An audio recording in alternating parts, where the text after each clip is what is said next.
Hello, ici Dorine, Et Cyril, des investisseurs sereins. après plusieurs années de travail en tant qu'ingénieur, nous nous sommes lancés en investissement immobilier. Après 5 années d'acquisition, nous étions devenus libres financièrement. Dans ce podcast, nous vous partageons les stratégies et les bonnes pratiques pour développer votre intelligence financière. Dans le but non seulement d'être plus riche sur le papier, mais avant tout pour devenir plus libre et plus heureux. Alors, ouvrez grand vos oreilles et préparez-vous à atteindre vos objectifs. Bilan de l'année 2025 avec Cyril. Hello les investisseurs sereins, j'espère que vous allez bien. Aujourd'hui, on va débriefer sur notre année 2025. On va faire le petit épisode bilan comme on le fait chaque année. J'ai l'impression que ça fait longtemps qu'on n'a pas fait ce genre d'épisode. Je crois que je le faisais toujours toute seule. C'est la première fois que tu le fais avec moi. Tout à fait. Et tu en faisais plusieurs dans l'année. Ouais, j'en faisais même des bilans de mi-année, mais je crois que j'en ai pas fait des masses, je sais pas. En tout Après, cas, c'était une année un peu spéciale. c'était une année spéciale. Donc déjà, on va raconter un petit peu. Avant de commencer, j'aimerais bien que tu me dises avec un mot, une émotion, tu vois, ou une image, quelle est, toi, ton impression de l'année 2025 ? Comment, toi, tu as vécu ton année 2025 ? Le mot, ce serait accélération. Accélération, je trouve que l'année, elle est passée super vite. Et on a accéléré sur plein de sujets. Donc voilà. Et moi, mon mot, ce serait la bonne surprise. Dans le sens où je suis surprise par notre année, en fait. Moi, c'est vraiment cette impression que j'ai. Parce que, pour redonner un petit peu de contexte, moi, je m'attendais à une année pépère. C'est ce que tu souhaitais effectivement en fin d'année dernière. Parce que, accessoirement, j'ai accouché en janvier de cette année, de notre 4e enfant. Et moi, je m'attendais à une année cocooning, tranquille. Tu l'as eu cette partie en début d'année. Ouais, mais c'est rigolo que moi, je me mettais vraiment aucune pression sur cette année. On n'avait pas des objectifs élevés. J'avais quand même cette idée d'acheter le 4e immeuble. Mais... Dorine m'avait clairement dit, à partir de décembre l'année dernière, je me donne 6 mois en mode tranquille, je pouponne mon petit bébé, je suis en service minimum, c'est-à-dire je continue, parce que j'adore ça, de produire des épisodes de podcast, donc ça, t'as pas arrêté, t'as continué. Ouais. Et je reviendrai le jour où j'aurai envie de revenir. Voilà. Donc on ne savait pas si ça allait être au mois de mars, si ça allait être au mois de juin, si ça allait être au mois de septembre. Ouais, Cyril était un peu en panique. Mais du coup, tu reviens à quand ? Je te dis, pas de pression, je verrai. Donc toi, tu as beaucoup géré finalement le club des investisseurs sereins. Moi, j'étais juste sur la partie podcast. Voilà. Mais j'étais en mode... Parce qu'en fait, c'est vrai qu'il y a un côté de moi qui me disait, mais Dorine, tu sais, si tu es devenue rentière en immobilier, qu'on peut vivre de l'immobilier et qu'on a cette liberté, c'est pas pour me mettre la rate au courbouillon, de me dire, il faut absolument que je bosse et que je reprenne le boulot tout de suite. Et que... Donc en fait, je me suis dit, en fait, non. Moi, si je fais ça, c'est pas pour être libre. Donc si je reviens, c'est parce que j'ai envie de revenir. Et c'est en aucun cas parce que j'ai la pression. Ouais. Et du coup, tu étais contente. T'aimais bien enregistrer des épisodes de podcast. Oui, ça, j'ai réussi à maintenir. Et après, du coup, je pense que le club te manquait. Les membres te manquaient un petit peu sur la c'est recherche de la bonne affaire. En fait, on a ce qu'on a fait. Donc, on a eu le 4e enfant. Ensuite, on a fait un petit voyage au Portugal. Oui. Improbable. Mais je sais pas qu'est-ce qui me passait dans ma tête. Je sais pas, je venais d'accoucher. Enfin, le petit, il avait quoi ? Il avait 2 mois et demi, 3 mois ? Ouais, même pas. Ouais. Je sais pas. Ouais. Et là, je sais pas, j'ai dit à Cyril, j'ai envie qu'on change d'air, j'ai envie qu'on parte à l'aventure. J'ai parlé aussi de notre projet que j'avais envie potentiellement de m'expatrier, que ça me titillait. Ouais, d'aller vivre cette expérience à l'étranger, qui nous attire depuis des années, qui s'est jamais matérialisée, concrétisée. Ouais. Et je me suis dit, vas-y, on fait un voyage au Portugal. Comme ça, en même temps, on peut visiter le Portugal. Moi, j'avais jamais été. Je sais qu'il y a plein de gens qui habitent au Portugal, même des expatriés français. Donc, allez, go. Faisons ce voyage. Et en plus de ça, moi, j'étais dans mon délire. On va faire un train trip. C'est-à-dire, on est atterri dans le sud du Portugal. Et on va prendre le train et on va parcourir le Portugal en train avec nos 4 enfants. Pendant 2 semaines. Pendant 12 jours peut-être, je sais plus. Mais voilà, quasiment 2 semaines. Et du lundi au samedi. Ouais. Et en fait, c'était pour moi un petit défi aussi, de me dire, Dorine, ok, t'as 4 enfants, t'as un petit bébé, mais est-ce que tu peux avoir ce genre d'aventure ? Et ça m'a fait trop du bien parce que ça s'est super bien passé. T'avais bien organisé aussi. J'avais bien organisé, merci. Enfin, j'avais juste réservé les billets de train et les Ouais, mais logements. on savait chaque jour, grosso modo, ce qu'on devait Ouais. faire, visiter. Et je sais que c'est quelque chose que t'aimes pas forcément faire. Non, mais en vrai, c'est Donc, ChatGPT qui ouais. organisait notre voyage. hein. Ah, Enfin, mais bon, t'as quand même pris le temps de le oui, faire. j'ai pris le donc, temps de le faire. J'ai pris le temps de le faire, mais heureusement qu'il y avait ChatGPT parce que moi, je suis pas du tout la personne qui lit le guide du routard pendant des heures. Bon, il y avait un seul prérequis, c'est qu'elle m'avait demandé clairement de lâcher prise, ce qui est difficile pour moi, de Ouais. ne pas maîtriser l'agenda, le planning, ce qu'on fait. Donc, Bah parce que ça, c'est un Ouais. truc, c'est intéressant d'ailleurs dans les couples, je sais pas s'il y a des couples qui écoutent, c'est que nous, notre méthode pour avancer vite, c'est que c'est hyper important de se faire confiance mutuellement et qu'on ne soit pas les deux à bosser sur tous les sujets. Parce que si, pour chaque décision de réserver un hôtel, on est à deux, si pour chaque décision de qu'est-ce qu'on va faire comme visite, on est à deux, bah en fait, c'est lent, c'est long, c'est laborieux. Tu vois, dès que tu as trouvé un hôtel que tu trouves bien, que tu le présentes à ton mec et qui te dit « Ah non, j'aime pas ci parce qu'il y a ça, nanana », bah en fait, on met 10 ans à réserver Ouais. et ça apporte de la lourdeur. Et ça, en vrai, on le fait beaucoup même dans nos investissements, dans notre organisation. Et donc, ouais, c'est vrai que c'est moi qui ai géré le voyage. J'ai dit, Cyril, tu vas lâcher prise. En l'occurrence, on a dormi parfois dans des sortes d'auberges de jeunesse. Mais les lits étaient très bien. Et puis Cyril, il était pas content quand on arrivait. On disait, mais comment t'as pu réserver ça? Mais je dis, regarde, les lits sont super, les pièces sont bon, au grandes. final, c'était quand même des bonnes surprises. On n'est pas tombé dans des trucs bizarres. Ça a Bah, été, ouais. franchement, Non, au c'était final, c'était un beau voyage et c'était un bel apprentissage aussi que finalement on est capable de faire ce genre de voyage-là avec un bébé de 2 ou 3 mois et avec 4 enfants. Ça s'est super bien passé. en fait, ça permet de dédramatiser tout. Mm. Une fois que tu as fait un voyage comme ça, un petit peu sac à dos, parce que oui, on n'avait pas de voiture, donc on arrivait en train, et en plus on repartait d'un autre aéroport. Ouais. Donc on devait trimballer toutes nos affaires avec nos enfants. Donc pour rappel, on a un enfant de 10 ans, de 8 ans, une de 4 ans, et un donc qui avait 3 mois. Et donc voilà, c'était un peu le... Bah, même pas, en fait, c'est plutôt 9 ans, 7 ans, parce qu'à l'époque, quoi, ils avaient un 9 an de ans, moins. 7 ans, 4 ans. Ouais. 9 ans, 7 ans, 4 ans.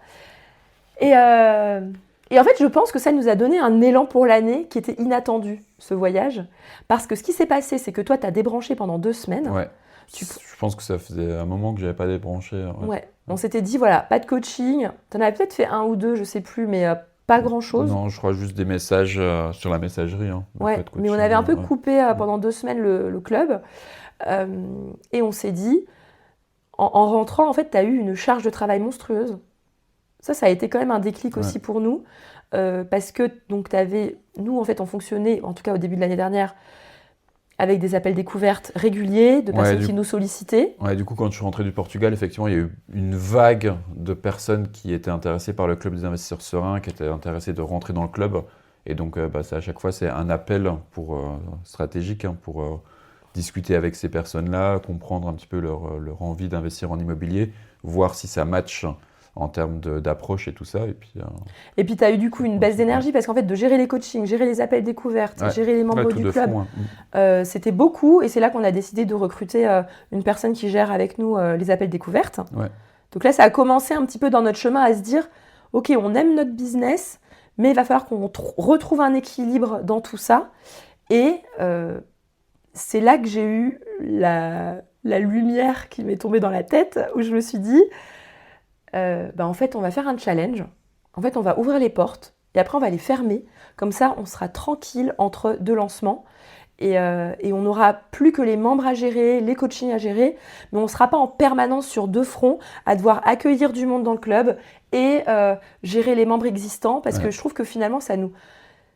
c'était lourd. Tu vois, je trouvais que c'était lourd à gérer. Honnêtement, on n'avait quasiment pas de soirée parce que soit tu avais une soirée avec un appel découverte, soit c'était une soirée de coaching. Donc en fait, on avait une soirée dans la semaine où tu étais tranquille. Donc c'était quand même un rythme assez conséquent. Après, on était OK avec ça, mais on s'est dit on peut mieux faire. Ouais. Donc, ce qu'on a fait, on a lancé notre challenge en juin. Ouais. Premier challenge. Donc le challenge, pour ceux qui ne savent pas ce que c'est une série de conférences chaque jour où on va vous apporter énormément de choses sur les connaissances, le retour d'expérience qu'on peut avoir sur l'investissement immobilier. Et c'est chaque jour pendant 4 jours. Nous, on l'avait fait sur 4 jours parce qu'il y avait le lundi de la Pentecôte. On avait fait un de 4 jours. Puis en même temps, je me suis dit, Dorine, j'avais un bébé qui faisait pas ses nuits, qui se réveille 2-3 fois. Je me suis dit, on va pas non plus faire trop. Mais au final, en fait, à ma grande surprise, c'est pour ça que je trouve que c'était vraiment une année de surprise. à ma grande surprise, j'ai adoré. Ouais, on a adoré en fait. On a beaucoup travaillé cette semaine-là à vous produire le meilleur contenu qu'on peut vous produire en conférence virtuelle pendant 2 heures, 1h30, 2h30. Et c'était une énergie de dingue parce que vous étiez très, très nombreux à venir aux conférences, vous étiez très nombreux à participer. Je me rappelle, on avait fait un questionnaire pour que vous puissiez nous partager les éléments, qu'est-ce que vous attendriez, qu'est-ce que vous pourriez faire dans votre situation. Et ouais, on a eu beaucoup de plaisir à être tout simplement à votre contact au quotidien. Et j'ai fait du coaching de participants. Ouais. On a fait venir aussi des témoignages, des projets concrets qui ont été réalisés dans le club. Les membres du club étaient très heureux de pouvoir partager leur parcours à d'autres et de les inspirer tout simplement et de vous donner envie de faire de même. Ouais. Et l'avantage d'avoir fait ça, c'est que toutes les personnes qui hésitaient à rentrer dans le club, qui se disaient « Ah tiens, j'ai besoin d'un accompagnement », en fait, elles ont vu énormément de choses de comment on fonctionne. Elles m'ont vu tous les jours faire des webinaires, donner de la valeur, expliquer les techniques, les fausses bonnes idées que les investisseurs débutants ont. Oui, puis de répondre tout simplement à toutes leurs questions. Aussi. Toutes leurs questions, exactement. Et en fait, ça a donné beaucoup de réponses finalement aux gens. Et on avait Cyril et notre personne qui faisait des appels découverts qui ont pris beaucoup d'appels découverts. Donc ça a duré 2 semaines. Et en fait, c'était génial parce qu'il y a plein de gens qui sont rentrés dans le club. C'est tellement génial. Une trentaine, je crois. Et pour revenir sur ton mot de résumé de surprise, c'était une surprise pour nous malheureusement de ne pas être en mesure de prendre tous les appels que vous aimeriez qu'on ait pris.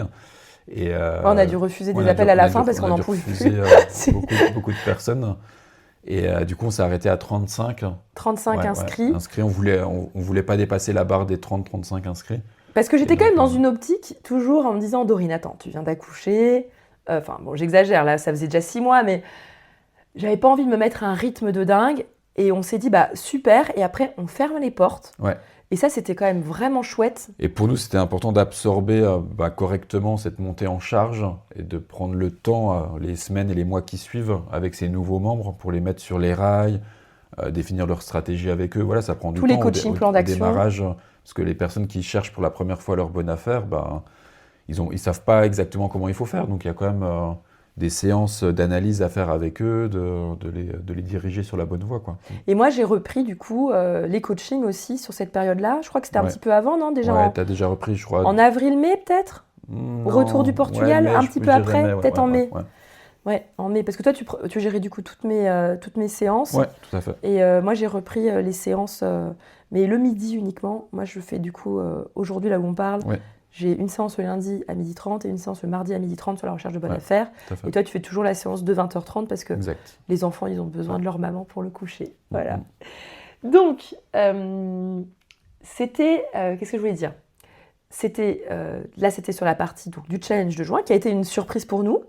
Et on a découvert donc ce modèle de se dire, en fait, maintenant, on ouvre les portes, on ferme les portes. Et donc, il y a beaucoup de gens, juillet, août, septembre, qui nous découvrent, qui disent « Ah, j'aimerais rentrer dans le club ». Et là, je disais « Non, en fait, maintenant, c'est fermé. On réouvre lors du prochain challenge. » Et on a refait un challenge fin septembre. Sachant que, pour la petite anecdote, on a aussi géré notre immeuble en juin-juillet. Oui, on a commencé les visites au mois de mai. Ouais. On a commencé les visites au mois de mai. On a l'immeuble, du coup, ce 4e immeuble qu'on a trouvé, on l'a visité courant début juin. Ok. On a fait une offre assez rapidement dans les semaines qui ont suivi. On s'est mis d'accord fin juin, je dirais, avec le vendeur. Et après, du coup, le temps de se lancer dans les démarches devis, plans. De toute façon, nous, les juillet-août, on n'est pas là. Donc, j'avais clairement dit qu'on ne pouvait pas avancer sur les banques en juillet-août. Que les banques, ce sera plutôt au mois de septembre. Et de toute façon, vu l'ampleur des travaux à réaliser, moi, je sais que le maître mot, c'est que quand je vais voir la banque, je veux que mon dossier soit ficelé, maîtrisé, et je ne reviens plus sur les chiffres. Donc, je préfère perdre du temps au démarrage et aller voir les banques une fois que je suis prêt. Et donc, on a signé le compromis entre le 20 et le 25 septembre, de mémoire. Ah oui, c'est vrai. Ouais. Et donc, mais en fait, on avait quand même une année chargée. Enfin, c'est bizarre, mais on n'a pas ressenti j'ai pas ressenti de moment où on était débordé. En fait, on a quand même kiffé, non ? Si, il y a eu juste le retour du Portugal où. Ah oui, c'était le retour du Portugal en avril, là où c'était un peu compliqué. Et puis il y a eu le challenge où j'ai été submergé d'appels. Ouais. où j'ai enchaîné quand même beaucoup d'appels pendant cette période-là, même que j'ai dû annuler pas mal d'appels. Ouais. Ouais. Mais voilà. Mais en même temps, on était contents parce qu'après, on pouvait juillet, août, septembre se consacrer aux nouveaux membres qui arrivaient. Ouais. Donc ça, c'était chouette. Et on a refait un challenge fin septembre. Et surtout, on a recruté des coachs. On a recruté des coachs nous aider immobiliers. aussi pour pouvoir pour pouvoir accueillir encore un peu plus de monde dans le club et de pouvoir mieux vous accompagner. Et du coup, il y a juillet-août aussi, il y avait ce travail-là d'accompagnement de nos coachs. Ouais. Et on a fait un voyage de repérage à l'île Maurice pour notre potentielle expatriation. Ouais. Parce qu'il y avait quand je dis accélération sur l'année 2025, accélération par rapport aux investisseurs sereins, accélération par rapport à notre patrimoine immobilier et accélération sur cette prise de décision et de conscience sur se dire, en fait, si on ne prend pas les choses en main, on ne va pas débarquer dans un nouveau pays tout seul. Et l'opportunité ne s'était pas concrétisée dans le passé. Et on considère qu'avec l'âge de nos enfants, on trouve que c'est le moment opportun d'aller vivre cette expérience à l'étranger aujourd'hui, en fait. Mais en fait, c'est rigolo parce que la naissance du quatrième, là, ça a été un peu le déclic en mode, mais en fait, si on ne le fait pas maintenant, on le fera jamais. Parce qu'il y a aussi notre grand qui a 10 ans, qui allait bientôt rentrer au collège. Et en fait, on s'est dit, mais tu sais, c'est pas quand il aura 15 ans que ça va être le moment de s'expatrier. Donc en fait, on s'est dit, vas-y, on le fait maintenant. Donc tout ça, ça s'est accéléré. On a bien aimé l'île Maurice.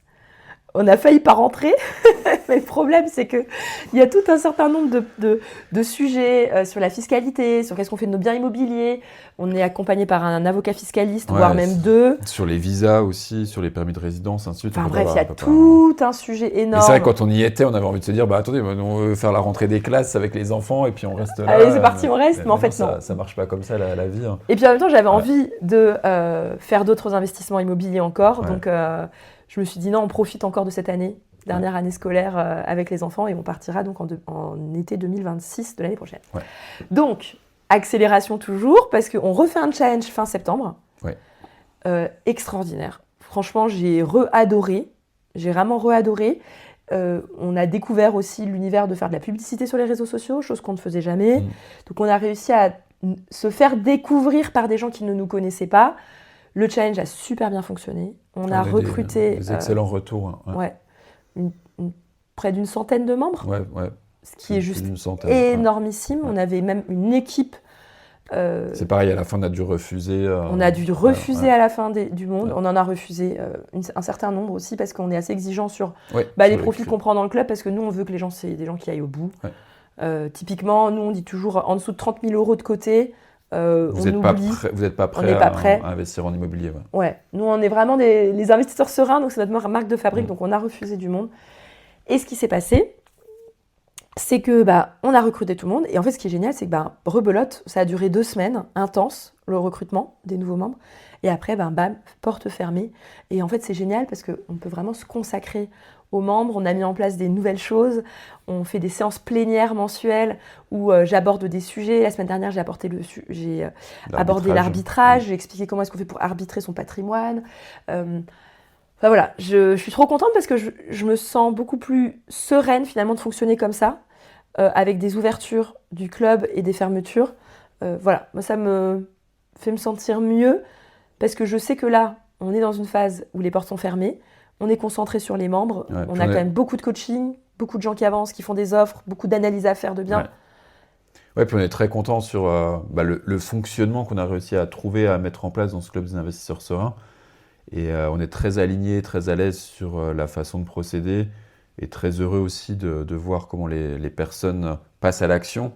Mais moi, ce qui me fait encore le plus chaud au cœur, parce que cette semaine, tu vois, je refaisais un coaching, un deuxième coaching plan d'action, c'était avec Seb, qui a déjà acheté un premier immeuble qui est aujourd'hui complètement loué.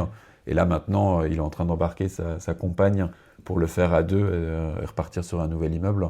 Et ça, c'est la chose la plus intéressante parce que ça montre bien que le premier immeuble, il a fonctionné, que ça lui génère du cash et qu'il a pris goût dans ce procédé d'investissement immobilier et que même son entourage est devenu convaincu finalement par la méthode.